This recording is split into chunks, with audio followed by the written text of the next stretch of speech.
Back in the 80s, I thought I could conquer the world. I came pretty damn close. I was so hopped up on cocaine, revenge. I spent months terrorizing a teenager over a high school karate tournament. It sounds insane just talking about it.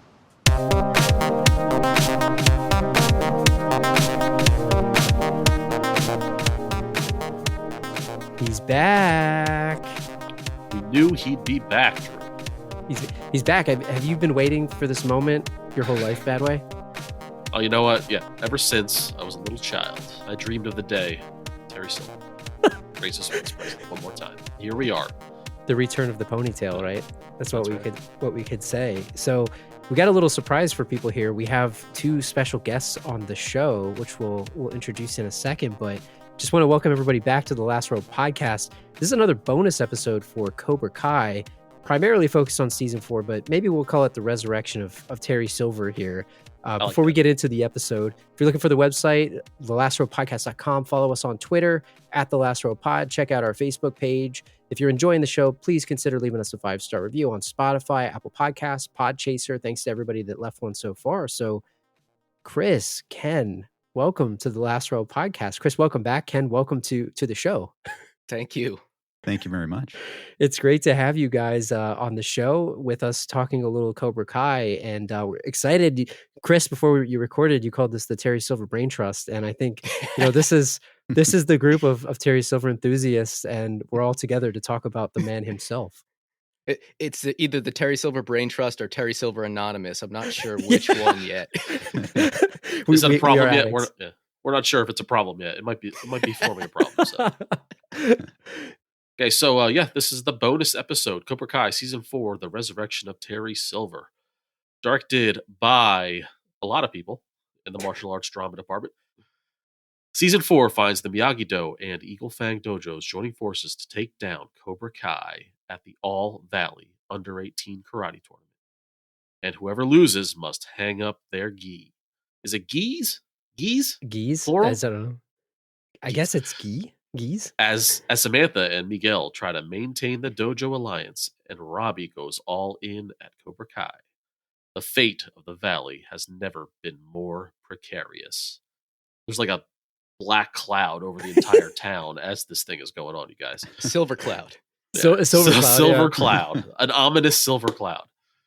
What tricks does Kreese have up his sleeve? Can Daniel and Johnny bury their decades-long hatchet to defeat Kreese? Or will Cobra Kai become the face of karate in the valley? When you said decades-long hatchet, I was thinking like just a hatchet that's like extremely, like literally like a just long the longest hatchet you've ever seen. Hatchet of all time. Dude, you skipped the scores. We gotta give the people. Yeah, give the people what they want. The guys score IMDb 8.45 out of 10. Too high? Too low? Too low. Too low. Too low. Rotten Tomato 95%. Too low. Metacritic 70%. What a bunch of hacks. Yeah. Hack critic. Way too low. And Letterboxd is a big old question mark. But Drew, we liked did you like it? Well, I liked it. You liked it. Okay, I liked it. Did you? It was all right. So this had some taglines too, and obviously everyone's gonna know these. You guys give me the rating for the taglines here. We'll just open it up to everybody here, but the most obvious one, right? Now the real pain begins. It's a nice little throwback there, right? That's a good one. Instant 10 out of 10. I mean, yeah. 10 out of 10 for that. Yeah. Where else do you go? No need for others. Yeah. Exactly. And then fight for the soul of the valley. They don't even need that after they go with the other one, No. It's also strong, but I mean, what are you gonna do? Exactly. Technically now the real pain begins kind of fits like maybe the last few episodes. So that's kind of almost the tagline for season 5, maybe. Yes. Yeah. Actually. Exactly. Good point. Financials, who the hell knows? Netflix doesn't disclose any, or maybe they did. I don't know. We just don't have any, but I'm going to say that they did not spare any expense on this budget. And I'm pretty happy about that as a person who's now paying $20 a month for Netflix. So, they're lucky they have this show. That season 4 was like in their top 10 for, I think, at least 10 days. Yeah. And then it was out of the top 10. And there was a report that just came out that said just the past week, not its most popular week, that series was viewed 52 times more than the average streamed series. Really? Wow. It doesn't surprise me. It got a hell of a lot of buzz, and especially the move to Netflix, they didn't spare on the marketing budget. And with the return of obviously Terry, it's a huge, huge hype machine going into that. And, they definitely, I like to think they got a lot of subscribers from it too. I'm sure that it boosted their numbers in terms of how that worked. I pay the Terry tax. Yeah, that's when I subscribe to Netflix, dude. And that's the thing. Like having Netflix, it's like if you want to watch this, it's not like you can buy the Blu-ray or something. Like you have to, you're basically, at least that I'm aware of. It's like you're paying to watch this when you want to, right? Oh, they release them on DVD, but it's a year later. Yeah, and only DVD. Yeah. See, what's up with that? Come on now. What year is this? So awards. So I saw that. So there's 2 awards, at least, and maybe there's one. I think I saw one today about the score, like a original score for a drama series or something. The one that I saw when I was doing the notes for this was that it's got a SAG award nomination for outstanding action performance by a stunt ensemble in a comedy or drama series, which is a very specific category there, highly specific. I think that probably definitely has a good shot at winning. And then the other one that I saw, and you guys, I mean, this is just a given, but it's also been nominated by the Last Row Podcast for the Greatest Actor of All Time award, Thomas Ian Griffith. Yep. I think in the history of the Last Row Podcast, this is the most deserving nomination of all time for the greatest actor of all time. We found him. We found the greatest actor. Thomas Ian Griffith. We found him. It took us a while. We got to it. There he is. First and last. And I mean, Badway, we named an award after him. I mean, it's the Terry Silver Villain of the Year award, so that's very prestigious. So we should send him We should send him a plaque or something, Dude, we should. I think, we should do that. We could get that made up. Go down to Palmer Trophy. Yeah. Where do you get Thomas Ian Griffith's anniversary? We just send it to the Ennis house and hope that he lives there. Yeah, I'm definitely going to send it to his fake address. Yeah. Before we get into it, if you guys aren't familiar with the 2 guests on the show, we haven't had a ton of guests on the show, but Chris joined me for one of the episodes that we did on Cobra Kai as sort of a series. Bowie was out the one day, and Chris graciously, volunteered to come on here and talk Cobra Kai with me. There's nobody else I could think of that would do that. And Chris actually introduced me to Ken's YouTube channel. So, Ken just joining us too, but I don't know, Ken and Chris, maybe Ken, if you want to start, just introduce yourself to the listeners if they're not familiar with who you are, and then we can get into the episode. And then Chris, we'll go with you too. Sure. Hi, everyone. I'm Ken Cole. I'm a filmmaker and I have a YouTube channel. And last year I made, on a whim, a video called Why Terry Silver Rocks. And that unexpectedly blew up. Apparently, there's so many Terry Silver fans, some of whom I'm talking with right now, and some of you who are listening. So it's been great to connect with everyone, and I've made a whole slew of Terry Silver and Cobra Kai and Karate Kid videos. I've also done, other films and documentaries and things before, but it's a great honor to speak again with Drew and Badway, and a great honor to speak with Chris for the first time. I'm so flattered that Chris connected me with the Last Row Podcast. That was great. Thank you. Chris, if people aren't familiar, if this is your first time, Chris, why don't you say a couple words about yourself too? I'm Chris. I really like Cobra Kai and the Karate Kid. I also do a podcast, but don't worry about that. I don't know. I make music too, but don't worry about that either. Let's talk about Terry Silver. He's downplaying how good he is at all these things. So, but Bowie, I don't know anything you want to say about yourself for people who don't know you, or me. Hi, I'm Badway. I do a podcast. You're listening to it now. I like Terry Silver. Very poorly, I might add. So let's get to the Terry Silver of it all. That was the real talent on this show here, not me. So, but yeah, so let's just dive right into it. You guys noticed I didn't correct him. Yes. I had the talent. Let's just dive right into it. So there's obviously been a lot of hype for this thing. We've been talking about Terry Silver on this show since 2015, in our lives since like 1980 something, right? So it's been a long time, but going into season 4, everybody knew that he was going to come back. So I'm just going to ask you guys, we'll get maybe to the overall impression at the end. I'll skip that for now, but maybe I'll start with Ken. Ken, did this live up to the hype? Did it live up to what you were hyping it? We can go into all the details about that as we go through this, but just generally speaking, did it live up to what you were expecting? I mean, my expectations were very high, and I'd say on the whole, yeah, I was very happy. I was very entertained. I almost watched this in one shot. So I think for a season of television, I mean, it was just a great entertainment experience. Yeah, I really liked it. What about you, Chris? What did you think?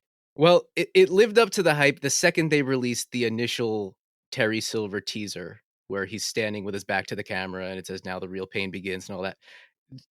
That's all I needed, honestly. The fact that there was a season of television that came after that was a bonus for me. And I did watch it all in one shot. And then again the next day, because I'm insane. So yeah, 1,000%. I'm pretty sure you stayed up straight too, didn't you? You watched the live stream. I watched your live stream. And then I was planning on going to sleep, but I was just so wired from everything that I was like, screw it. Just let's do it. Woke my wife up. We're like, all right, here we go. she wakes up at like 3 a.m. anyway, so she was good. Now the real pain begins, right? Honey, the pain. Well, yeah, just kind of via being married to me by osmosis, but she knows how happy it makes me and how much I love Terry Silver. I'm pretty sure I cried when that first teaser came out, so she knows this is important to me. Dude, that's a good partner there. She sounds like a really nice woman. Yeah. Very lucky. She's a saint. What about you, Badway? Did this live up to the hype for you? Well, first of all, I'm a total fraud because it took me about 5 days to finish the season. So what am I even doing here, you guys? So no, but maybe it was a little bit of overhype for me before the season because I was super excited. I was ready to get into the Terry Silver of it all. And then when the season kind of unfolded, and as I watched maybe 2 episodes a day, it was kind of a slow burn. And initially, it was a little disappointing. I mean, and just because of the way that they built Terry as kind of, I don't know, I don't want to say weak, but past his glory days of just evil doing, for lack of a better word. Terrorizing teenagers. As the season went on, and as he slowly started to flip and eventually overtake Kreese in the evil department by the end of the series, it really goes to show how well written the whole thing was, and how when I'm looking forward to rewatching it, I'm going to appreciate those earlier scenes even more of him kind of finding himself along the way. Yeah, I would say the thing that I found the most rewarding with it. And I had a roller coaster of emotions watching this whole thing, like from how they portrayed him in the beginning to where it wound up. And obviously, it goes to say, by the way, we didn't give a warning. We'll put it in the notes. This is like full spoiler territory. So if you have not seen the season, we're going to be talking about every piece of it, and we're going to talk about the crazy arcs. So if you have not watched this and you care about it, you should pause this right now and maybe just sit down for 10 hours and watch that straight and then come right back to this. And we'll be here when you get back. But it's only 5.5. Come on. Yeah, exactly. 5.5. It's a long movie, I watched the Snyder cut, so we got this is way better than that. It's the non-Snyder cut. But I think the thing that I would say about this is, and this goes for the series as a whole, and we're on a record of saying this, but I saw some other YouTube video I was watching yesterday about this, like the way that they do this for people, you could tell that the creators are really fans of the material and they really understand the characters. And I think like as I was having sort of doubts, like as the season was unfolding, like I kind of was mad at myself for doubting it by the end, because like I should have known that they were going to do it justice. But maybe this is a good way to kind of jump right into Terry, because everyone that listens to this show knows how much of a huge fan we are of Terry Silver. So we're probably going to have 90% of this episode talking about Terry Silver. Maybe we'll talk about Daniel. Maybe we'll talk about Johnny. Maybe we'll talk about Tori, etc. But we're going to focus on the man, the myth, and the legend himself, and the return of the ponytail. What do you guys, I'll start with you, Badway. What do you think happened between the movie and the show that they didn't tell us about? Because they gave us a little bit of backstory, but it still was somewhat ambiguous. What do you think happened? So, I mean, I want to start off by mentioning the throwaway line of his cocaine use. Yes. During Karate Kid 3. I don't know. Were you guys a fan of that excuse or explainer as to his behavior for ruining an old man and a teenager's life? Because it did seem like a little bit of a lazy storyteller to explain his manic episodes. What do you guys think? Yeah, I think that's a really great point. On the one hand, it's funny in a way because that's one thing that Terry Silver's teased for, is that he's over the top and crazy, and he can say, "Oh, I was so coked up," that's kind of funny. But Yeah, I agreed with you. Like in terms of my fear was that would be kind of an excuse to change the character, like change the fundamentals of the character, and just say that, you know, these great things we loved about Terry was really just about cocaine. And so I think that was kind of, yeah, it kind of straddled that line for me. It was funny for a second, but then I'm like, oh no, does this mean we don't get the full Terry? Yeah. You know, I thought about it for like a second after they said it, and I was like, well, that makes complete sense. It was the 80s. He was rich. It's a businessman. Look at his behavior. I think it only would have been lazy if they didn't then show us the journey for the rest of the season for him to get back to that. So I was actually taken aback by it at first, but then I was like, no, this makes sense. And then you see how it unfolds for the rest of the season. So I feel like they kind of earned that line being there. Yeah, I agree with what you were saying, Chris, because I think it earned itself. But in the moment, I felt like you, Ken, where I was like, and Badway, where I was like, or maybe I don't know if you felt that way, Badway, but I just was like, it kind of cheapened it for me, and I was a little upset. And I remember when we were talking about this before we did the live stream, Ken, you had told me that there was something that maybe would be controversial, or maybe we're not sure. I felt like when I saw that, I was like, okay, I got what you were talking about. And I'm like, man, I don't know if I like where that's going. But the rest of the season unfolded and I liked it. But Bowie, did you think it cheapened it?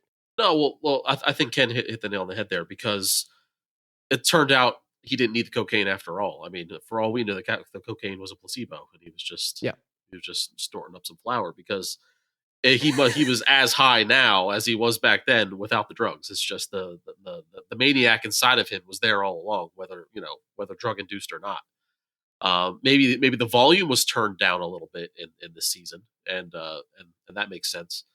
But no, it just seems like, he went on his binge there at the end of Karate Kid 3. He lost, took one on the chin. Hasn't suffered a loss in a long time.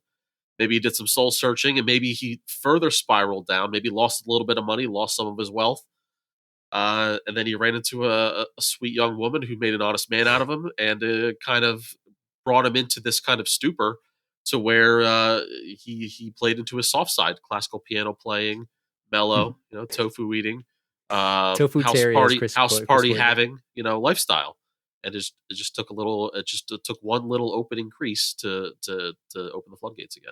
But how? So I want to ask you guys: it's like, how did he escape these crimes? Because look, in the 80s it was ridiculous, and just saying it cocaine is kind of crazy. But like, he was terrorizing a teenager. He may or may not have fixed that tournament. We don't know, but maybe he fixed that one too. It's like maybe he did. I don't know. Maybe he didn't actually do anything illegal back then. I don't know. He did stuff illegal now, and we know that for sure.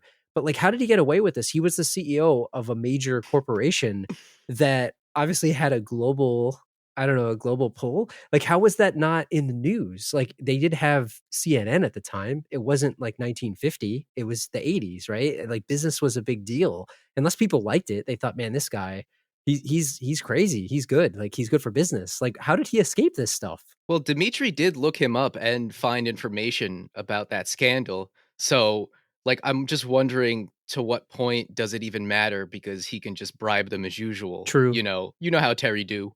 And yeah, I think, the key is the DA Willie Cole, yes, right? Among other right. DAs, same last name as me. If you're interested in that type of connection, by the way, I made a short film called Cobra Cole. Check that out. And you can see how Terry's tied to the Coles. But I think we saw him doing these crimes, but the world didn't. He was very good at hiding his operations from the world. So it sounds like there was, I think Dimitri mentions there's just that one scandal in Borneo, and maybe that's the only one that got out. He slipped on that one after he lost the All Valley tournament. Just that one. Oh no. And then he got caught because he's not, in his right mind. But I think he was just really good at covering his crimes. So he was able to escape that, had great PR, and was able to kind of wash that and maybe even greenwash his company. Let's talk about him as a good guy then. So I got to give Chris the credit. He mentioned Tofu Terry before the show started. So Chris, you got to trademark that.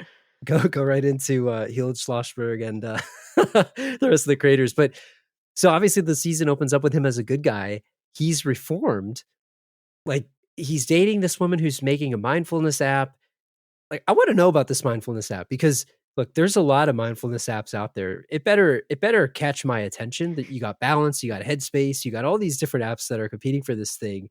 Like, is he somehow have the key to this? I think, Chris, you mentioned, like, did he work the Quicksilver method into the mindfulness app? Like, is there a new Quicksilver method? Like, what kind of things is he doing as a nice guy? Like, he seems like he's actually reformed. Do you guys think he is? Or is he tricking himself? Like, what is your perspective on that? Well, okay. Here's the thing. I'm in the camp where he never really truly reformed. Daniel calls him a psychopath. At some point in the series, over dinner, that scene with Kreese, he says that, John, you were right. I was lying to myself the whole time. That was never who I really was, And he also said that he hits rock bottom. And let me go back, because this goes back to the cocaine and everything like that. If he's, a narcissist, and a psychopath, he's going to be blaming external things. Like, he's never going to really be blaming himself like it was my fault. He's going to be blaming other things. So I think you have to take what Terry says with a grain of salt, because it might not be the total truth. But it's interesting. He says, I just hit rock bottom and got better. It's like, whoa, whoa, whoa, whoa. How did you hit rock bottom, Terry? So that's really interesting. But when Kreese shows up, it seems like he's upset that Kreese has kind of crashed his party, and he's going to really violate this kind of world he's set up. Yep. And I don't know, it'd be interesting. How long has Terry been Tofu Terry? Has that only been the past year? What was he before that? And is it just advantageous for him personally to be Tofu Terry at that point? I don't know. Those are some questions, but I don't think deep down he truly became a good guy. Yeah. I think the other thing that was interesting to me was I don't know, it was like the way that he was sort of manipulating throughout the season when he talked about the weaknesses that everybody had, and he started to show a little bit here or there. I liked how that he slowly was like revealing himself, and you saw him getting more comfortable in his own skin. Like the scene of him in the mirror, I think Bill Simmons posted like a reel or something where it was like Terry was about to put the ponytail on. He's like, do it. Like he was live commentating like the thing. And I was like, he's dropping a lot of F-bombs and stuff. He's like, just do it, man. Put it in. And like, when he puts that in, he becomes Terry Silver again. He puts that ponytail in, even when he roundhouse kicks the wine. Like, I think you're right. Like, he might've sort of hypnotized himself into thinking that he was good. And you're right. Kreese came out of nowhere and sort of sucked him back in. He's like, oh, don't do it, John. Don't do it to me. Don't make me. It's like the Incredible Hulk. Like he's afraid of his own power, and he's like, you wouldn't like me if I'm angry. Like Terry Silver. I think we called him the anti-Batman, but like I think he really is more like the Incredible Hulk. Yeah. So I think the hypnosis is a good word, and it's kind of almost like an amnesia victim, to where it's like these triggers of his past are just coming back to haunt him. And Ken, I do like your idea of it possibly being the short term Tofu Terry, to coin the phrase that Drew said earlier there, and Chris. I like the idea of him being with this woman, this mindfulness app. Maybe it's a new business venture. Maybe it's something to add on to his estate, his legacy. And he sees Kreese come in as kind of initially to maybe it's going to disrupt his current flow and his current business venture. But it turns out it's actually what he wanted all along. He was kind of looking for an excuse to fall back into madness. And I do believe no sane man plays the piano the way he did in that opening scene. I mean, I'm not saying all classical piano players are crazy. What I am saying is that to play with that kind of intensity requires one to be mad. And I think that was the initial proof that the maniac was inside of him from the very opening scene of the season. It was a great tell. Yeah. It was. That was the reveal there. I think the great thing about the way they laid the season out and his character is that you can kind of look at it either way. You could take it at face value. You can really, buy what he's selling, but is it just something he's selling? Is it just kind of like the PR spin? How long did he practice that speech he gave Kreese in the mirror? Like that type of thing. So you can look at it either way. I don't know if in future seasons you'll be able to go back and look at it either way. They may give us an answer on that. They may not. We may find out in a, young Kreese and Terry spinoff. We don't know. But I think what I enjoyed most about the way they played his character was just that they gave me like the exact opposite of what I expected Terry Silver to be doing right now. And then they ramped up to where now it's like, well, this is even better than anything I could have imagined going into season 5. So the trajectory of getting a Terry who almost seemed like happy and at peace, whether or not that's real, whether or not that's just a kind of a surface level con type of thing, it was kind of weirdly satisfying to see. It's like, oh, okay, he's doing good for himself now. Good for you, Terry. And then the rest of the season happens. But yeah. Right. You know, one little thing I thought of, Cheyenne is his girlfriend, right? And they were together until the launch of the mindfulness app, right? They had a party, they were together. She was there afterwards, but then, right, that coincided with Kreese getting there. She had been messaging him and texting him, and he didn't respond. In fact, he just kind of looked at the phone, shrugged, and put it down. And so it's like, it's almost like he's like, okay, you know, maybe that mindfulness education app ties into his philanthropy. And then that served its purpose. Now he's moving on to Kreese or something else. I think that's a good segue into sort of the dynamic between Kreese and Terry. And I wanted to talk about this piece a lot because I don't know, we could debate whether, and I like what you said, Chris, where you mentioned like you could kind of take it either way, like whichever way you want to interpret it. I do like the kind of ambiguity of it. The thing I guess that I've been thinking about too is if he was playing him the whole time, and I saw somebody, I don't know if it was on Reddit or in some YouTube comments, but people said, you know, if Kreese would have just listened to Terry, they would have just, you know, maybe Cobra Kai could have won fair and square because when Terry was teaching, now it was what they were showing us, right? He seemed like he was trying to teach them lessons. He seemed like he was trying to keep them out of trouble. Like, you know, where you watch Karate Kid 3, he's having Daniel beat the kid up at the dance and all that stuff. Whereas in this, he's like, you know, we're going to respect the rules. We're not going to touch anybody. He didn't want anybody to fight. He kept telling Kreese, like, dude, don't go there. You're just going to get dragged into the mess before. You know, if we go with maybe he's playing him because, again, it's more of the facade and it's more of a sort of a way that he's trying to get them, you know, manipulated. But I think the thing that was the most interesting to me was, as a fan of Karate Kid 3, as a fan of just this and not knowing what Kreese was up to, what Terry Silver was up to all these years, I always thought that Terry Silver was the alpha. And I always thought that he was the one that was like, Kreese owed him, even though he said, oh, you saved my ass in Vietnam and all that stuff, right? I still always thought that Terry was sort of on top. And maybe as the season went on, I was sort of feeling this little disappointment in that, like, Kreese was basically punking him. Like the whole scene where he took the beer from him and really put him in his place. I didn't like it in the moment. Looking back on it, I like it. But in the moment, like, I'm such a fanboy that I was like, man, I was rooting for Terry the whole time. Honestly, like, I wanted Cobra Kai to win. And I didn't want that ever until Terry Silver got involved. So I guess the question for me and for you guys is, do you like the way that this sort of changed the dynamic? Was he sort of playing it? I liked how they sort of went that angle, but I'm curious, like, I don't know, Badway, what did you think? Did you think it was better that they sort of turned it on its head, or did you not like it? No, I did like it, but was it Terry gaining control from the start, kind of implementing the rules of don't, you know, let's keep it on the dojo, kind of like trying to insert himself indirectly as the leader of Cobra Kai, and maybe taking whatever angle he can to take power away from Kreese. Yes. Yeah. And then Kreese, as you said, Kreese checked him a couple times, but really it's Terry maybe kind of just absorbing what Kreese is giving him and reacting as such to always gain upper hand. Do you guys think that was the case? I do. From the very beginning? Yeah. I do.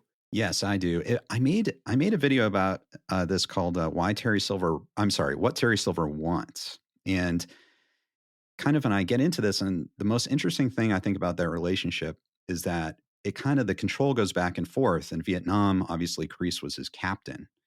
And Terry was in a position that we saw in season 3 where he's in a POW camp and he's too scared to fight. He is just absolutely in ruins. And John Kreese has to step in and do a death match for him. And also he had a really tough time behaving in a rational way when he didn't have control of the situation. Like when his friend Ponytail got killed, he just absolutely exploded. When his radio went off, he just couldn't keep quiet. And then in Karate Kid 3, when Miyagi smashed him to the mirror and he lost, I mean, he loses it. So it's like if he doesn't have control of a situation, Terry loses it. And so I was very interested. I agree, like with what Badway was saying. In this show, he comes back, and I think the great thing about how they did it is Terry came back in a way where he made Kreese think that Kreese was kind of still in charge of Cobra Kai and everything. But if you look, every step of the way, Terry is the one making the decision. And then if Kreese is like, no, we have to, no mercy or whatever, he says, no, dude, you've done it wrong. You made mistakes. Absolutely not. When I agreed to come back, all those kinds of things. I don't know. And he gives it away when he teaches the students too, I think, about how you have to sort of wait and save before it's very important what your opponent thinks of you, because that's when you strike, or you just keep hidden, then you strike. And I think we kind of see that with Kreese. It's like Kreese obviously has a problem with Terry. Like, we need to talk. Terry's like, sure, we're going to a nice dinner. We're going to break out the fine wine. Okay, John, tell me, what's your problem? That kind of thing. He's exercising his control over every situation, except when Kreese, when you were talking about with the beers, when Kreese starts to assert his dominance, that's when you get into trouble. I think with Terry, you could see. Anyway, I don't know. What do you guys think? Do you think that he knew? So like talk about like Kreese asserting his dominance, and you're right. Like you guys nailed it. Like there was this weird power struggle, and I only watched the season once, so I think it'd probably be more obvious like a second watch. But I think like I love how you guys nailed it. Like Terry contradicted Kreese every chance he got, no matter whether it was looking like a good guy or looking like a bad guy. Whether it was, beating up Johnny, I thought this is what you wanted, or like you said, no, you can't do that. You're going to get sucked in. Like he literally contradicted him every single time. And then when Kreese sort of got aggressive with him, do you think that he knew, again, thinking of his own advice, no, I got to save myself. Let me act weak here. Let me act like I'm not in control. Because he could have probably kicked his ass right then and there, and he could have revealed his whole plan, but he is such a master manipulator. Honestly, the greatest villain of all time, in my opinion. Like, it's just not even close. Like, I think it was just so mastercraft. It was so well done, I think, personally. I have two questions for you guys related to this topic, but involving karate and fighting that we didn't talk too much about yet in this episode. First of all, if Kreese would have joined in on the beatdown of Johnny Lawrence, do you think he would have died that night? Yes. Like how far, like you saw how badly Johnny was beaten up just by Terry. Yes. How far could it have gone? And was it a test? I mean, obviously it was, I guess it was a test from Silver, but do you think he knew still that Johnny was Kreese's weakness before, and that's why he set the test up, or is that when he learned that Kreese was his weakness? I think he probably knew from the second Kreese showed up at his house and mentioned Johnny. I think that was immediately right there. He's like, okay, this is what I can target. If this was wrestling, it would be, oh, his knee's hurt. I'm going to focus on that for the entire match. And Johnny is the hurt knee in that situation. Yeah. And I've watched the season 5 times. Okay. Wow. I will fully admit that. And every time I'm of a different mind about it. And I've come to the conclusion that from the second he laid eyes on Kreese, he was just manufacturing ways in which he could make Kreese think that he was weak and vulnerable and Kreese would have the upper hand. And that's kind of where I'm at with it now. But on my 6th watch, it could completely change. But I think what he demonstrated as a karate teacher during the season was really interesting to me, because it shows a guy who can actually run a really successful karate dojo. He's not doing any of the Quicksilver method or anything like that. He brings back the 3 Ds, which if you practice responsibly it's actually really good advice. Yeah. And he's instilling some good lessons, but his motive, we know, is probably not the most pure. So it's just interesting to watch from that perspective, and when you go back, you'll just catch a new little thing every time. Personally, my favorite moment of the kind of good guy, like in transition Terry period is when Robbie is training Kenny in the back room, and he comes in and he's saying, "Oh, I'm sorry, this was Miyagi-Do, but it's a Cobra Kai lesson." And he's like, "Oh yeah, no, man can't stand, he can't fight." Like they had to work that in. Like, yeah. That might be my favorite Terry Silver scene in the season. Yeah, I love that scene. And part two of my my fighting questions, real quick. Don't have to go into too much detail. Who actually would win in a fight between Silver and Kreese? And I assume we might see that in season 5, if Kreese ever gets out of jail. Who's the stronger fighter? I mean, I don't know. I get the feeling that Silver would take him. Ken, you have a video about this, don't you? I think, sort of. Yeah, I did a video of like in the 80s, like what would have happened in the 80s, but kind of using that methodology in those videos. I think, yeah, we know that Johnny's fought Kreese and Johnny has fought Silver. And it looks like Johnny did a lot better against Kreese. So he knows you Kreese could more. maybe make a gauge that Silver, is probably, could handle Kreese pretty well.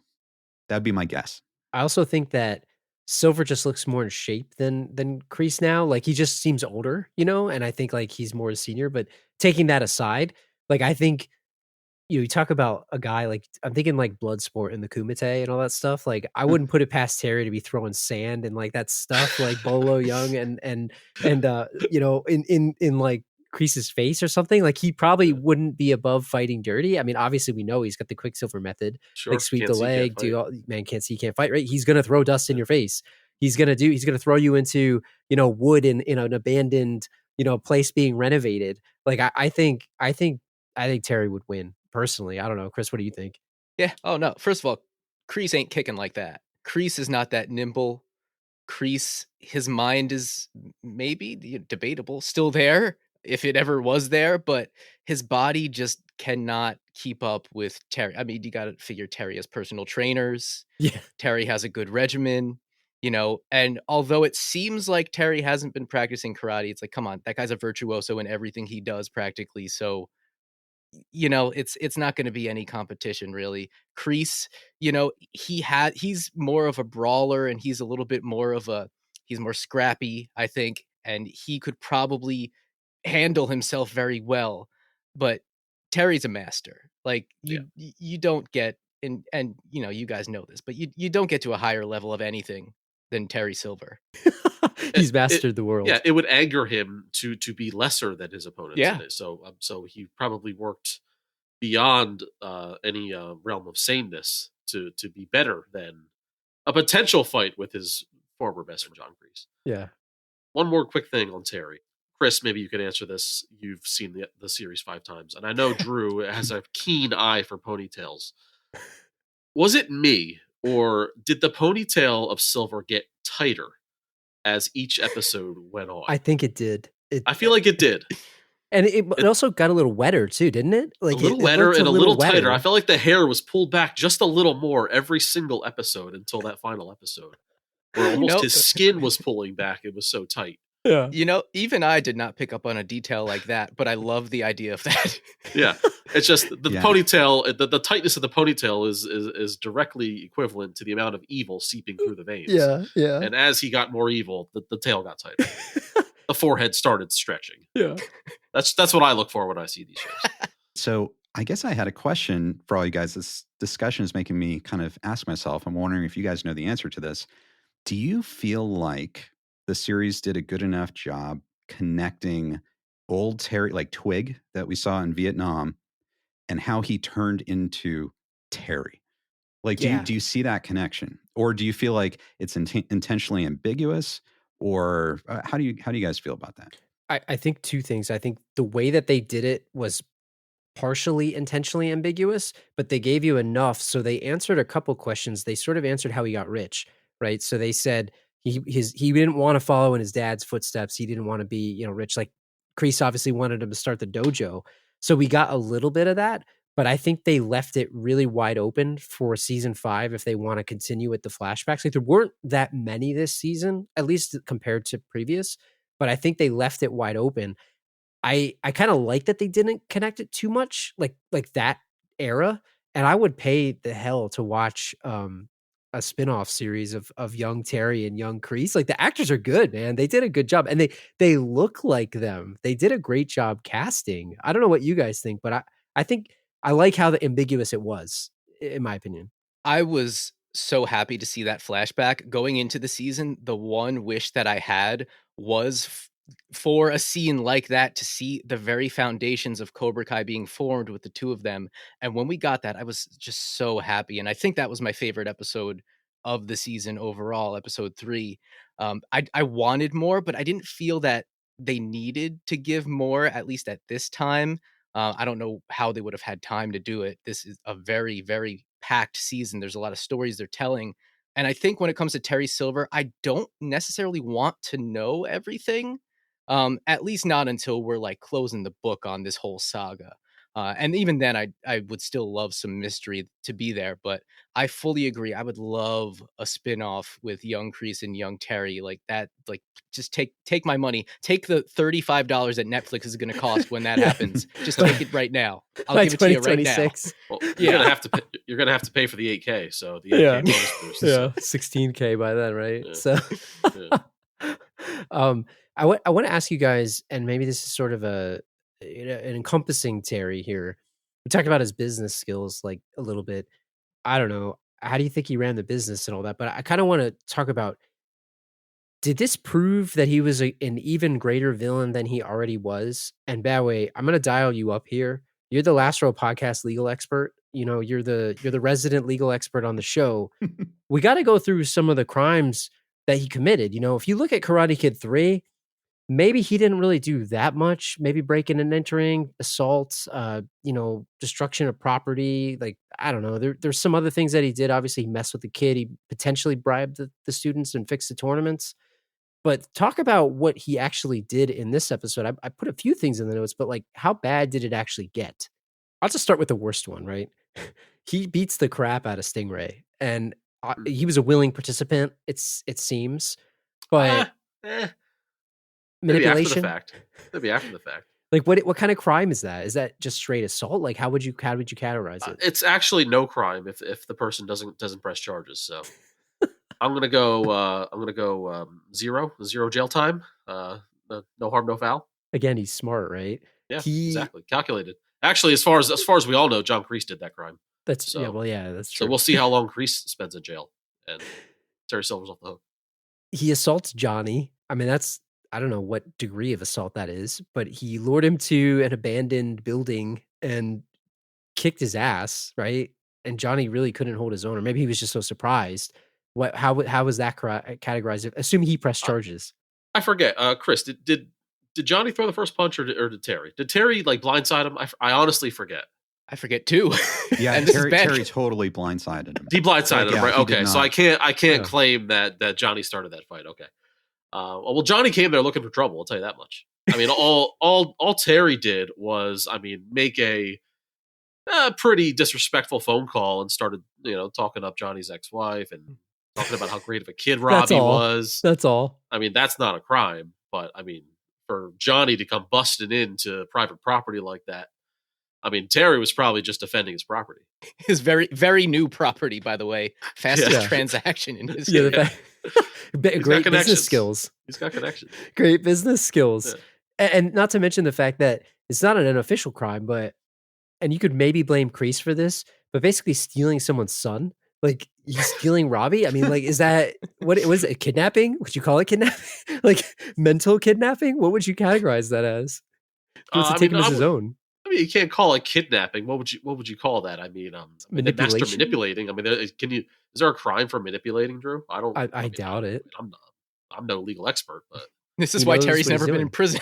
That's exactly. Right. If a guy like me, who's on his side, also has a law degree, you can figure this out for the guy to not have jail time.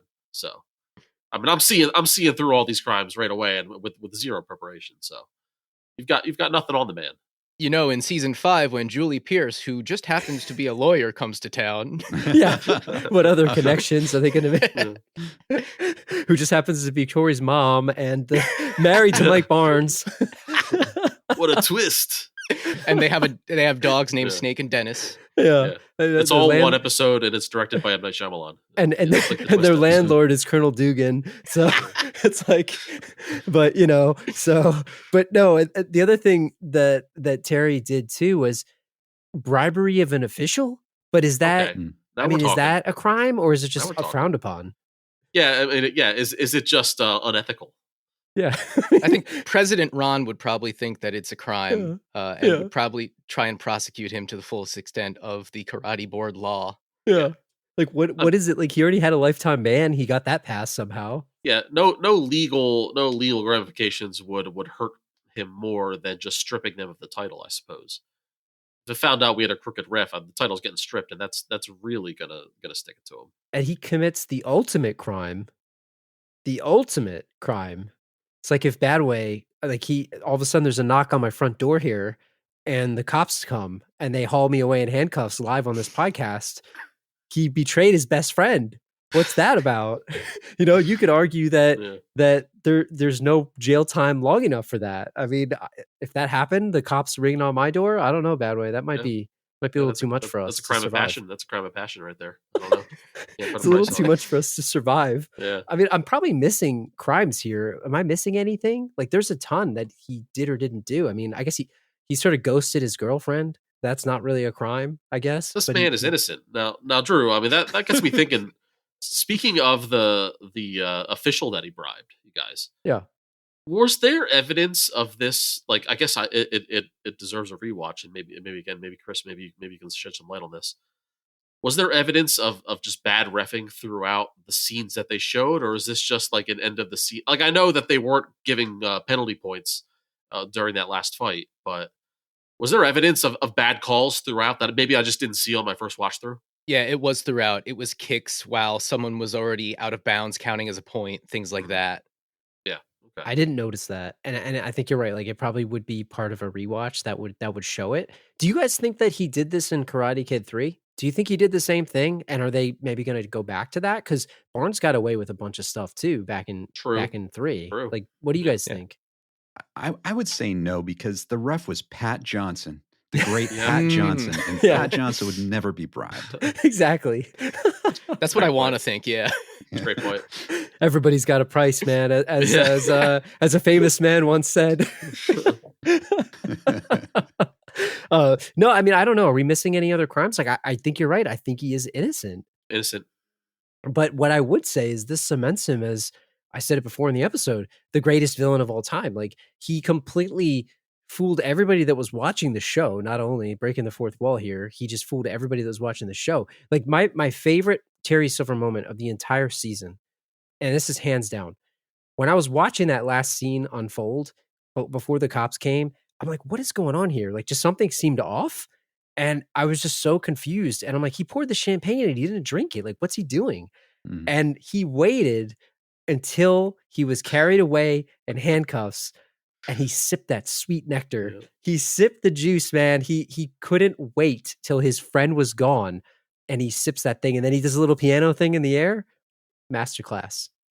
Give the acting award, right? Yeah. Greatest actor of all time. Yeah. Exactly. What patience to wait for the perfect moment, right? I mean, he practices what he preaches, right? Is there a better karate master teacher in the world than Terry Silver? So he's a master business person, a master manipulator, master karate teacher. He's probably a master best friend until he turns on you. He can do whatever he needs to. I mean, I don't know. I just think this cements him in the legacy, and I'm interested to see where it goes. But at the same time, like, I said this before the season started, I was kind of scared to see where it goes. I was rooting for him the whole time. Like, when he won in the end, I was happy. And that's weird for me because I don't normally root for the bad guys. But if he didn't win, I was going to be disappointed just because of how, like, where it was going. And obviously, I think he's ultimately going to lose. Like, they're not going to let him win. Like, the bad guy doesn't win. It just doesn't happen in the majority of times. But I kind of like, it's almost like the Empire Strikes Back, like this version of this season, where the bad guy wins, and it's like, oh man. But I was ecstatic, man. When he won, I jumped out of my chair. I was so happy. I don't know how you guys felt about it. Ken, what did you think when that all went down? Oh, I loved it. Yeah, I think, and I don't know if you guys said this in your previous Last Row podcast about Terry Silver, but man, what would it have been like if Terry just won in Karate Kid 3? You know, you're kind of like rooting for, he was doing such a great job. He was so entertaining. He had this great scheme, and like, what would have happened? What would have all these dojos throughout the valley looked like, a Cobra Kai franchise, you know? And I was just really hoping that, yes, he would totally win and that we would get this franchise and he would just, you know, take over the world. And I'm just, I was very happy with the ending. That win may have even catapulted him to become president of the United States one day. Like, honestly, it's like when Lex Luthor becomes the president, like exactly. ultimate villain. Did you guys notice there's that scene? I think it might be, Chris, you might have to correct me. It's the scene, I think, when Kreese is bringing in beer and Terry's sitting there reading Leviathan. Yes. By Hobbes. Yeah. So it's like you kind of know that his mind is at, you know, a sovereign ruler, you know, and that was kind of a cool little touch. Dude, I loved it. I thought it was, they had a lot of these little, and Chris, you probably know better than us because you've seen it multiple times, but like, was there a lot of hints throughout the way that you notice, like the more times you watch it, or like, was it obvious now that you watch it now, you're like, oh my God, this guy's clearly manipulating everybody? Oh yeah. There are just moments as I watched the season back, like second time, third time, it's like, okay. And then by the fifth time, I'm like, oh my God, how did we, come on. Like, yeah. But I think that's just a testament to, you know, how well the show's written, that you go along with it at first and you kind of, you're not really seeing what he's doing in the background, which of course is, you know, being Terry Silver, which we should have expected. So he is so great that he even manipulated us. Yeah. Yes. The Terry Silver devotees. That's how good he is. We should have never doubted him, man. It's like, man, I thought I knew this guy. We thought we knew this guy. I mean, was this all a farce? And then, like totally pulled the wool over our eyes. Which I think is like, I think the big three just sit back and just laugh about that. Like as they see reactions coming in, like, yep, we got him. We did it. They knew. And it's like, this is why this franchise could only be trusted to those guys, because they're the only people who are going to pull any of this off and make any of this possible. So it's just, I don't know. I don't know if I necessarily felt one way or the other seeing the, you know, the result of the All Valley. I don't know if I was pulling for any one dojo or anything like that. I just think I knew Cobra Kai had to win, because if, you know, if they don't, well then what, you know, what happens? I don't know. I feel like the more interesting story is in Daniel and Johnny losing, and how do they face that, and how do their dojos face that? And yeah, that dream scenario of, if, you know, Terry Silver succeeds at the end of Karate Kid 3, as Ken mentioned, we're going to get that now. That's essentially what they've laid out season 5 to be, and they've kind of confirmed that. So I just was really excited that that's kind of the direction it looked like they were going. I had no idea that we were going to get the whole Kreese and, you know, Kreese getting arrested, and it just, you know, I don't know, the way it all played out at the end there, just again, chef's kiss. And I do want to say one thing. You mentioned, Drew, that little dance that Terry does, and I've seen some people say, "Oh, it's almost like he's the Joker." No. Let's get this straight. That is a Terry Silver original. Yeah, the Joker. Terry Silver is not man. Derivative of anyone except for himself. Yeah, the Joker took it from him. Yeah. I like that. One last thing about Terry, and then we'll move on. Obviously, this episode is primarily Terry, and that's what people want to listen to from us, I guess. But the last thing that I thought was interesting was how, when they won the tournament, he just grabbed that microphone and he was like, he went right for the mic. He's like, yeah, we're gonna like, and you saw Kreese's face when he's like, what? Like, what is this dude doing? And he was so enthusiastic, and he got that moment, man. Like, remember in the beginning when they're sitting and he's like, if we're gonna do this, I want to win this time. I want to do it right. Like, he had his own redemption. I was happy for him. Like, even though he bribed an official, the cheating scumbag, you're happy for him. He's a cheating scumbag. I've never been happier for a cheating scumbag in my life. I was like, all right, Terry. Yeah, he got what he wanted. Like, good job. Like, I was so proud of him. He got it. Unbelievable. It's hard too, because in all that he was doing is the emotion of Tori really getting what she wanted to. And we haven't really touched on the kids at all, but like, that too, it just creates this whole like, oh my God, is he going to send her in a downward spiral now? And she's at this, you know, conflicting stage where she just achieved her dream that she really wanted, and now she knows it's illegitimate. It just creates so many different scenarios of him ruining everyone's life, but it's great television for us. Well said. And I think that's a good segue to maybe round out the episode and talk about other characters. And as we leave Silver, I'm curious to see in the future season him having a one-on-one relationship with a student like he did with Daniel in Karate Kid 3. And do you guys, I guess it must be Tori, right? Because I feel like Robbie's on the edge, on the outs kind of. So it's got to be Tori. Are you guys envisioning a Terry Silver pairing in the next season? And Terry really trying to get his claws in one of his students and it being her? That's a really interesting question, because Tori, I don't know if Tori would be totally into that or not. Like, obviously, and I'll just throw in here little tiny minor things that, I wish maybe there were in season 4 and there weren't. I really wish we had some more time, with Terry, but also Terry with the students. Like, he doesn't have that much time. He has that great scene with Robbie. He has a scene with Kenny, but really you don't see a personal development between Tori and Terry. There just isn't time. So it'd be interesting if they developed more of a relationship and they were closer, and then she sees him bribing the official. What would that devastate what she thought of him, and that kind of thing. But there just wasn't time, to get into all of that, because Tori is now connected to Amanda LaRusso, and her family livelihood seems to be, coming from the help of Amanda LaRusso, maybe Daniel LaRusso. Is she going to be torn? Is she going to like the fact that she's a champion, but not maybe really should be a champion? I don't know. I don't know. What do you guys think? Is that going to be a relationship? I think the interesting thing that you said, and it is a good segment to the other characters, is I think that she her whole character was that she never had anything for herself, and she finally got this thing, and now it's a fraud because she, even though she might have won anyway, she's not going to feel like she actually won, and I think that's going to be a huge point of contention between her and Terry. And I'm curious to see how he's going to manipulate her back. Like, can he win her back over? And can she become the student that you were talking about, Badway, like the next Mike Barnes or something like that?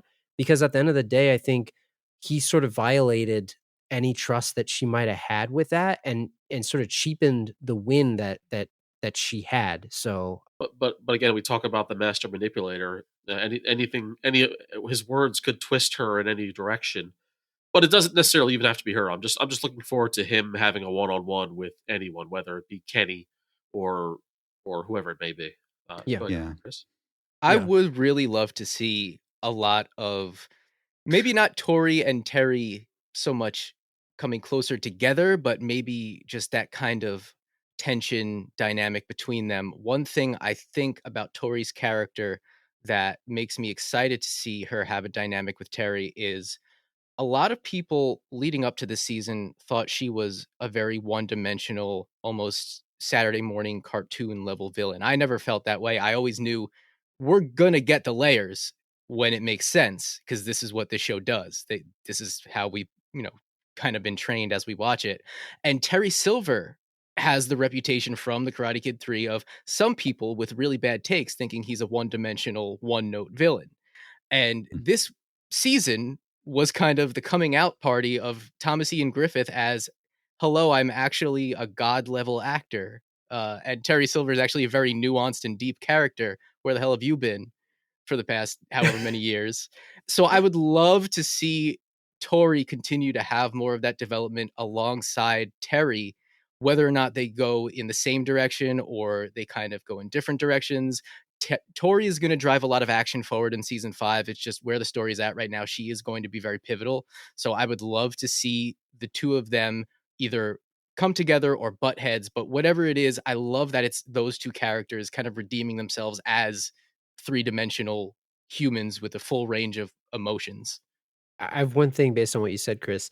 We talked about Thomas Ian Griffith winning the greatest actor of all time award. Like, is this like Michael Jordan coming out of retirement or something? Like, think about like the greatest athlete of all time. Like, let's say this guy comes out of retirement. Like, this guy's been like writing scripts for how many years? Like, he's a writer. Like, that's primarily what he's been doing, right? And he just walks onto the set and like puts on a master class acting like situation.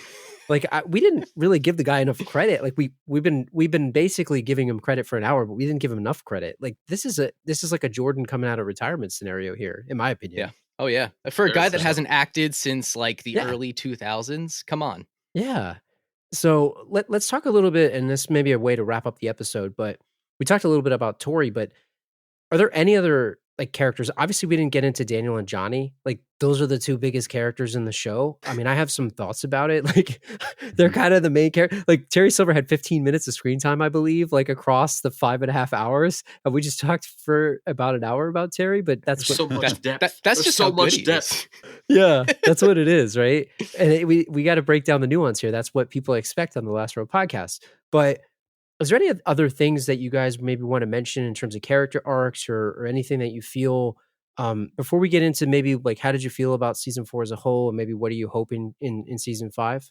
I'll start by saying that, man, they really made Daniel very unlikable in the season. Agreed. Like it was really easy to root against. Very hard-headed, almost to like the last scene of the fight with Tori and Amanda there. Do you guys agree? Am I crazy? Or I was almost cringing watching him not adapt to the styles to coaching his own daughter. Badway, I'd agree with you. I think back to the original Karate Kid movies, right? And there's a reason why we rooted for Daniel throughout those 3 movies. And this season, I feel like you got that. Those scenes with Miguel, when he's teaching Miguel how to fix his mom's car, and just those scenes were I really loved those scenes because Daniel was being great. He was being this great guy that was understanding and supportive and everything. And it just seemed like, he was just the rest of the time just way too stubborn. For this point in the series, and he was stubborn after everyone in his life, even his daughter and his wife, was telling him, hey, you're kind of being too much here, and he still kept, so I agree. I loved that episode 2 where they're working together and they're training each other. I'm like, yes, I've been wanting this. And it kind of, I was like, oh, we couldn't quite get to that. We couldn't get to that yet, but I think ultimately Daniel and Johnny are the same stubborn jerk. Just it shows itself in different ways. It reveals itself in different ways, especially when they're together, and you can see just how different but same they are, to quote Mr. Miyagi.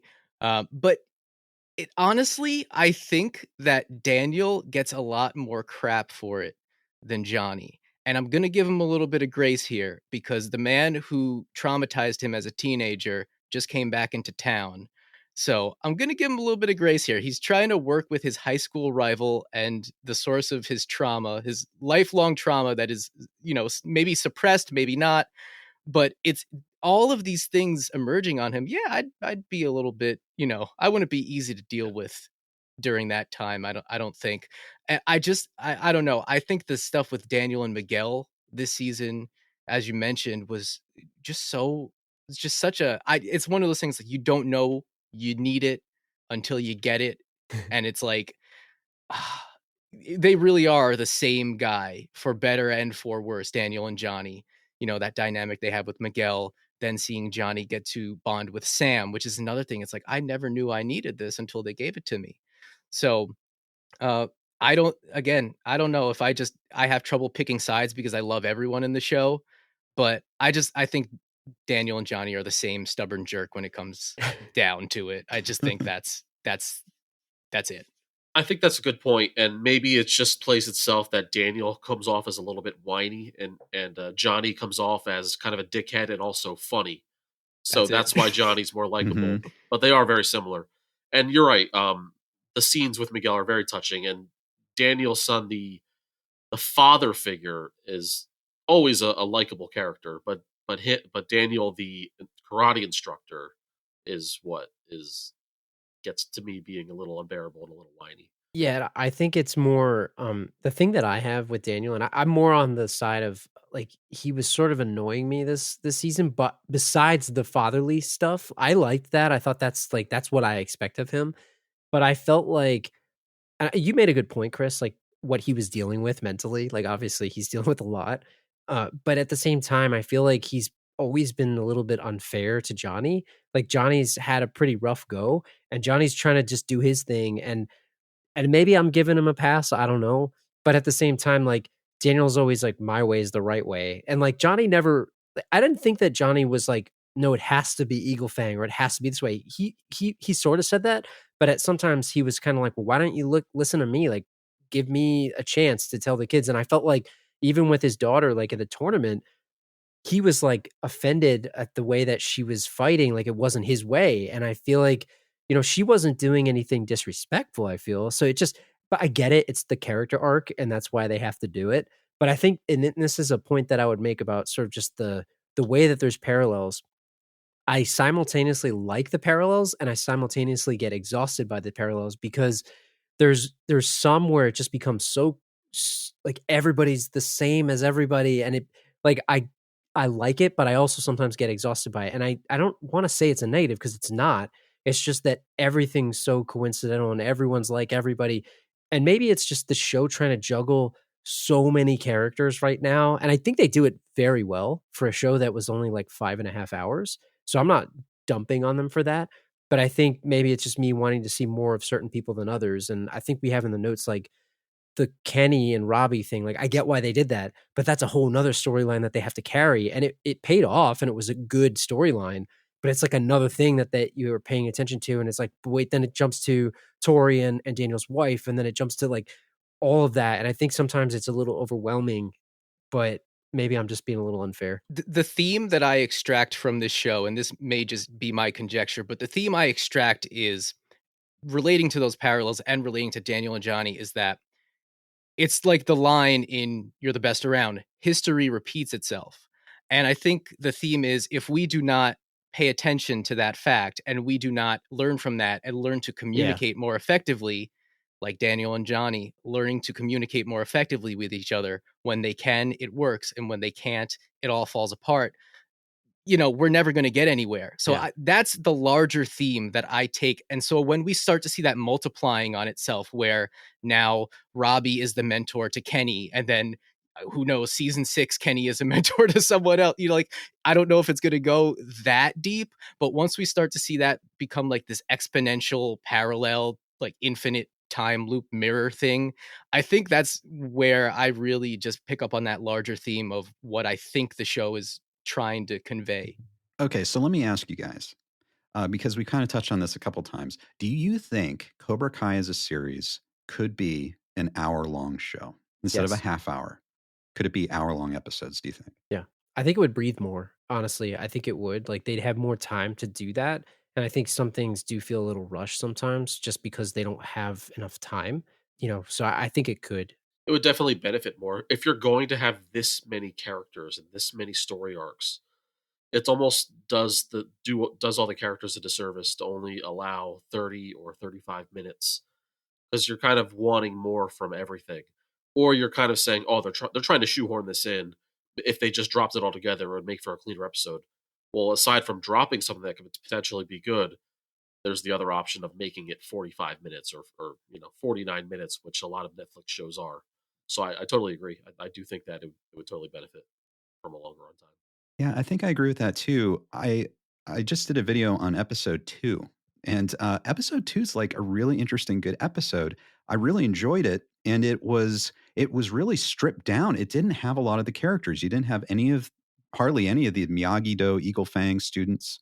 You didn't have many of the other characters. It just focused on a few characters, the new character of Kenny, and it was like an episode where you had time to the characters had time to breathe, and it felt good. And that's what made me think, well, could this just be longer if we had more time for all these characters? Yeah. Well, it's like when people were like, Badway and I always joke about this, right? Like he talks about movies are too long and stuff, but if I like this show, you could make it 8 hours long. I don't care, right? Like with the new Batman movie that's coming out, it's like, oh, people are like, oh my God, how's it gonna be 3 hours? I'm like, it should be 30 hours. I'll watch the whole thing. Like, I don't care. Like, just make it as long as you want. As long as it's good, like, I don't care. And I think these guys have proven that they can do a good job. And like, you watch a show like Lost, which is very character driven, right? Some people love that show, some people hate it, but each episode sort of focused on like a key set of characters and their backstory. And I'm not saying they should do this, but I think that's proof that when you really focus, and I think your example of episode 2 is a really good one, you have time to focus on something versus sort of like ping-ponging between other things. And it's not like any of these storylines are bad either. I think they're all good. Like, I don't think that there's a lot in this show that's like, man, they should have cut that or whatever. I think if anything, it's like, oh, you should add more of that, give it more of a chance, you know? So it's more along the lines of you see the runtime of the episode and you see a storyline that maybe isn't your favorite, but is also a good storyline. Like for example, the Kenny storyline. I think it's a good storyline. It wasn't one of my favorites, far from it from the season.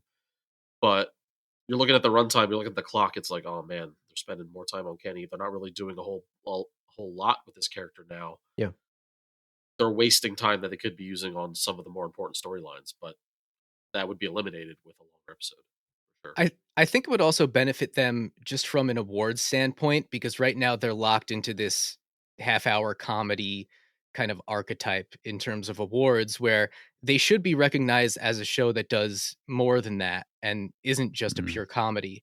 And because it's a half hour, it's never really going to be recognized as that. And it should be, honestly. I think there's some great writing, there's some great acting, there's some great action. I think this has everything, that you would want out of like a big budget action movie condensed into a half hour Netflix show with 10 episodes a season. I honestly think, yeah, if they went to an hour, I wouldn't bat an eye. And I know, no true Cobra Kai fan really would, because we just want more and more and more and more. I was just going to say, like, I think, and maybe this is a way we can sort of wrap it up, but I feel like, this show has no business being as good as it is, honestly. Like, and I'll give you a good example.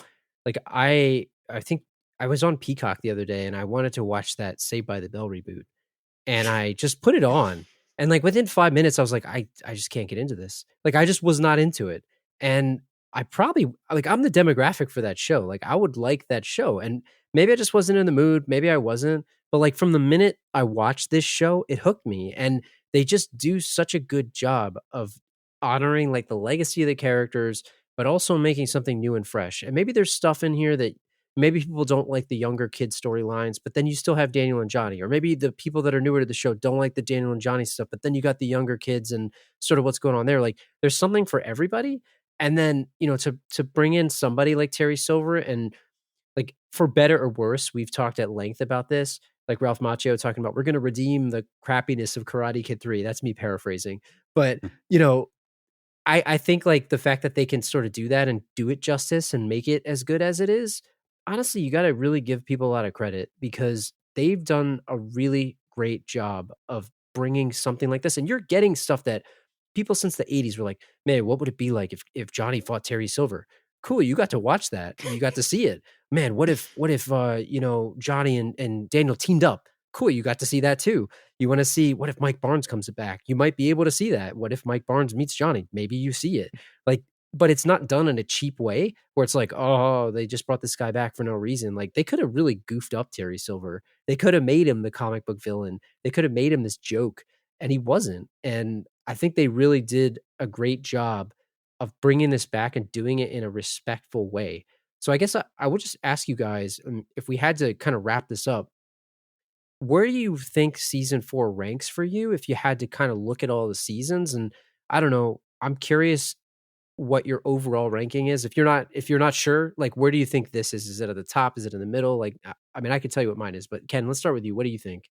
Oh, geez, that's a great question. I think season 4 for me is my second favorite season. So my favorite is going to be season 1. I thought season 1 was just absolutely perfect, just perfect in tone. Just everything was balanced so well. I could watch season 1 endlessly. And season 4, I think, is right behind season 1. I think for the reasons we're talking about, it does feel like there's so much going on that it can't breathe like season 1 did. And then probably after that, I'd go season 3 and then season 2. But I like them all. Yeah, they're all great. What about you, Chris? I kind of don't count, because every new season I watch becomes my favorite. And it's a total recency bias. I have to reevaluate after the show is done. I can already confirm that this is my favorite show. It has toppled Seinfeld, and that is no small feat. Yeah, that's big shoes to fill. And it's really just because I watch this and I feel rewarded in a way that I don't feel when I watch basically anything else, of recent vintage. So yeah, in a way, it doesn't have any right to be as good as it is, but look at what it's based on. It's based on a classic movie like The Karate Kid versus Saved by the Bell, which is, I guess, a classic sitcom, but yeah, we're talking about different levels here. Yeah, so I don't count, but it's my favorite season right now. There you go. What about you, Badway? I agree with Ken. Yeah, I'm going 1, 4, 3, and 2. Yeah. 2, I felt maybe was the most, I don't know, high school of them all, if it were. But yeah, 1 was so perfect, and I don't know how they did it, because nobody knew what to expect when they're like, oh, they're bringing back Karate Kid for a TV show. What's old Johnny Lawrence and old Daniel going to look like? And the way, and it really all falls on Johnny, on Billy's, and how he played that character to perfection was just perfect. And it's shown through the rest of the seasons, but really in season 1, where he's like just picking himself up off the floor, that's just a total piece of shit, but redeeming himself little by little. It really doesn't get any better than that. Slick back, not push back. So yeah. it's no, I think I agree with you guys. I'm going to be the person, I know, like we talked about, I think when you and I talked, Chris, I know everybody's favorite movie is Karate Kid 2. It's definitely the best film, but I always love 3 the best. I'm going to be the guy. This is my favorite just because I'm the insane Terry Silver fanboy. Like I can't even hide it. But I would say 4, 1, 3, 2. And I agree with your opinion on 2. Like it had a little bit too much of the high school drama for me. I like that aspect of it, but it was a little too much. It was a little over the top. But I think that season 1, it's a toss up between 4 and 1 to me. Like I've just been anticipating the moments of season 4 since season 1. So it's hard for me to not get too excited about that paying off. But I don't know. It's hard. I think they're all really good. And yeah. It's fair because 4 might be the most well-made season, and just the patience and the pace of it, and the slow burn of the Terry in the background was really beyond expectations, to the point where it like we talked about earlier, it kind of fooled me. I was kind of like, what's going on with Terry? And it was, I got played, man. I got played. and I couldn't be happier. I couldn't be happier to be played, because it all worked out in the end, and it's totally worth it. Congratulations, Badway. You played yourself. So exactly. Knowing that we live in a world now where there's an actual silver ponytail, like a literal silver ponytail by the man, the myth, and the legend himself, he's grown into his own name. I can gratefully say that the world is a better place. So 2020 was not the best year. 2021 was not the greatest year for a lot of people, but damn it, we got the return of Terry Silver, and who can be mad about that? So, I mean, I don't know if there's anything else to say here. We could sit here and debate about season 5, but who knows? Nobody knows what's going to happen. We'll see. I'm sure we'll be tweeting about it and talking about it, but I just want to thank Chris and Ken for coming on the show, and just really appreciate you guys taking a time out of your schedules to talk some Terry Silver with us and join us on the Last Row podcast. So I don't know if there's anything else you guys want to add, or if you guys want to plug your channels again, but definitely thank you guys for spending the time talking about this as the Terry Silver Brain Trust here. Well, thank you guys. It's been an absolute pleasure, And yeah, you can find me on YouTube. Ken Cole is the name of my channel. Social media, I'm Kenergy Cole. And if you like Coles, and if you like Tom Cole and Terry Silver, check out Cobra Cole. That's on my YouTube channel. I think you'll get a kick out of it. Definitely check it out. Thank you so much for having me on again. It's really not every day that you get to be on one of your favorite podcasts, twice, no less, and then get to also meet one of your favorite YouTubers in the process. So this is awesome. It's a pleasure. It's a privilege. Ken, your work on Terry Silver is like parallel to Brene Brown's work on vulnerability. So that's it really hits me where I live. I don't have anything to plug, so I'm just going to plug some of my other favorite Cobra Kai content creators: Cobra Kai Companion, Cobra Kai Kid, Cobra Kai Nation. Are You Karate Kidding Me? All great. Check them out. Thank you guys. Ken, you're fantastic as usual. Great to share the mics with you again. And Chris, meeting you for the first time, it's been a pleasure. this is your second time on our show, trying to shoehorn in and steal my spot. I get it. Drew's going to You're replace fired, me Badway. any day now, and I wouldn't blame him if he kicked me out and put you in. So. I'm playing that Terry Silver long game. Yeah. Yep, Yeah. Exactly. Good patience. Good patience by you. He's my weakness. Yeah. Fantastic job, both you guys. Thank you so much for joining us, and it's been a pleasure. I think the cops are at my door over here, by the way. So, you know, they're going to cart me out in handcuffs. They call that doxing. Drinking champagne over there. They call that doxing. Thank you guys so much. If Thank you are you. looking for our website, check out thelastrowpodcast.com. Leave a comment on the episode's page. Let us know how you liked Cobra Kai Season 4. Send us a tweet at The Last Row Podcast or at The Last Row Pod. Check out our Facebook page, facebook.com/The Last Row Pod. And if you're enjoying this and you're enjoying some of the bonus episodes, maybe we'll have some more coming your way.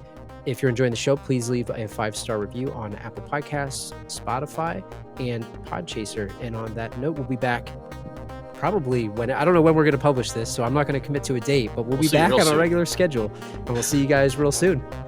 See ya. See ya. So, Badway, would you download that mindfulness app?